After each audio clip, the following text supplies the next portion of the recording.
రాష్ట్రంలోని 3 ఎమ్మెల్సీ స్థానాల ఎన్నికల ఓట్ల లెక్కింపు కొనసాగుతోంది. అభ్యర్థులు, ఏజెంట్ల సమక్షంలో అధికారులు స్ట్రాంగ్ రూమ్లు తెరిచారు. కరీంనగర్, మెదక్, నిజామాబాద్, ఆదిలాబాద్ ఉపాధ్యాయ పట్టభద్రుల నియోజకవర్గాలకు సంబంధించి కరీంనగర్లోని అంబేద్కర్ ఇండోర్ స్టేడియం వద్ద లెక్కింపు జరుగుతోంది. ఉమ్మడి జిల్లాలు వరంగల్, ఖమ్మం, నల్గొండ ఉపాధ్యాయ నియోజకవర్గానికి నల్గొండలోని వేర్ హౌసింగ్ గోదాంలో కౌంటింగ్ జరుగుతోంది. చెల్లుబాటైన ఓట్లలో 50% పైగా వచ్చిన అభ్యర్థిని విజేతగా ప్రకటిస్తారు. తొలి ప్రాధాన్యత ఓటుతోనే విజేత ఎవరో తేలకపోతే కౌంటింగ్ ప్రక్రియ రాత్రి వరకు కొనసాగే అవకాశం ఉంది.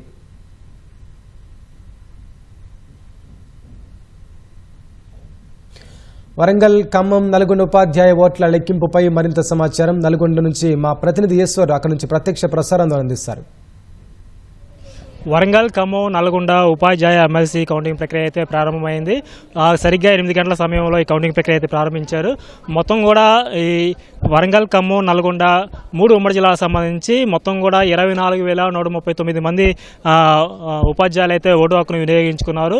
వీరిలో మొత్తం ఓటర్ల సంఖ్య చూసుకున్నట్లయితే 25,797 ఓటర్ల సంఖ్య ఉండగా 1,658 మంది అయితే ఓటు హక్కును వినియోగించుకోలేదు.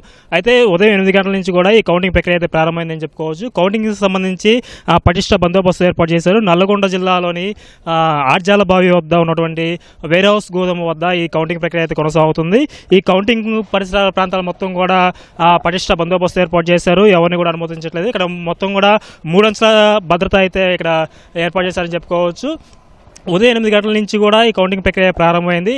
ఉదయం 7 గంటల సమయంలో ఇటు ఆర్ఓగా వ్యవహరిస్తున్న ఇలా త్రిపాఠి, అదేవిధంగా ఎన్నికల అధికారులు, అదేవిధంగా ఇటు అభ్యర్థులు, ఏజెంట్ల సమక్షంలో స్ట్రాంగ్ రూమ్ను ఓపెన్ చేశారు.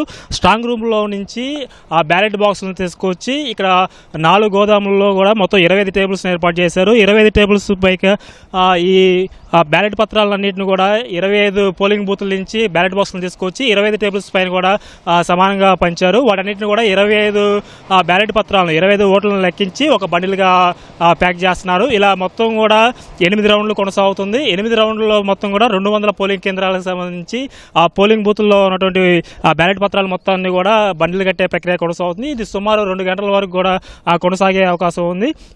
మధ్యాహ్నం 1 తర్వాత ఈ మొత్తం నమోదైన ఓట్లని లెక్కించి వాటిలో సగానికి పైగా కట్ ఆఫ్ మార్క్ తీసుకుని సగానికి పైగా ఒక ఓటు ఎవరికైతే ఆధిక్యం వస్తుందో వారిని విజేతగా ప్రకటించే అవకాశం ఉంది.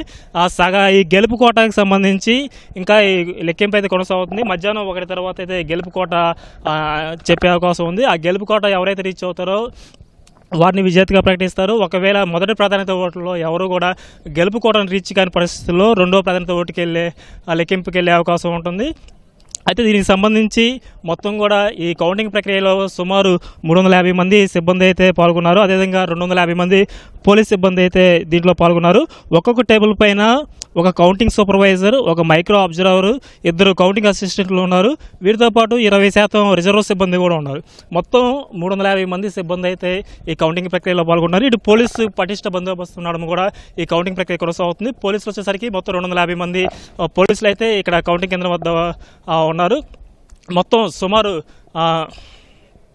600 నుంచి 700 మంది వరకు పోలీస్ సిబ్బంది, తర్వాత ఇటు మైక్రో అబ్జర్వర్స్, సూపర్వైజర్లు అందరూ కూడా ప్రత్యక్షంగా పరోక్షంగా కూడా దీంట్లో పాల్గొన్నారు. మొత్తం కూడా 3 షిఫ్ట్లలో కూడా ఈ కౌంటింగ్ ప్రక్రియ కొనసాగే అవకాశం ఉంది. మధ్యాహ్నం 1 గంటల సమయంలో అయితే ఈ బండిల్స్ కట్టే ప్రక్రియ మొత్తం కూడా ముగుస్తుంది. దాని తర్వాత మొదటి ప్రాధాన్యత ఓట్లు, తర్వాత ఇలా లెక్కింపు అనేది కొనసాగుతుంది. ఎవరికైతే సగం పైగా ఓట్లు నమోదవుతాయో, గెలుపు కోట రీచ్ అవుతారో వారిని మొదటి ప్రాధాన్యత ఓట్లలో విజేతగా ప్రకటించే అవకాశం ఉంది. అయితే ఇప్పటి వరకు కూడా జరిగిన ఎన్నికల్లో ఎవరికి కూడా మొదటి ప్రాధాన్యత ఓట్లలో గెలిచిన అవకాశం కూడా ఎక్కడా లేదు. అయితే ఈసారి కూడా మొదటి ప్రాధాన్యత ఓట్లు గెలుపు అనేది ఛాన్సెస్ చాలా తక్కువ ఉన్నాయని చెప్పుకోవచ్చు. 2వ ప్రాధాన్యత ఓట్లలో గెలుపు అవకాశాలు ఉండే విధంగా కూడా ఉన్నాయని చెప్పి ఇక్కడ ఉన్నటువంటి అధికారులు కూడా చెప్తున్నారు. దానికి తగ్గట్లు కూడా ఏర్పాట్లు జరిగాయి. మధ్యాహ్నం 1 నుంచి 2, 3 సమయంలో అయితే ఈ ఓట్ల లెక్కింపు అనేది కొనసాగుతుంది. మొదటి ప్రాధాన్యత ఓట్లలో గెలుపు కోటను ఎవరైతే రీచ్ అవుతారో వారికే విజయ అవకాశాలు కూడా ఉందని చెప్పుకోవచ్చు. మొత్తంగా కూడా ఇక్కడ నల్గొండ జిల్లాలోని ఆర్జాల గోదాము వద్ద అయితే ఈ వరంగల్, ఖమ్మం, నల్గొండ ఉపాధ్యాయ ఎమ్మెల్సీ కౌంటింగ్ ప్రక్రియ అయితే ప్రశాంత వాతావరణంలో కొనసాగుతుందని చెప్పుకోవచ్చు. ఇది ఇక్కడ ఉన్న తాజా సమాచారం. ఓటు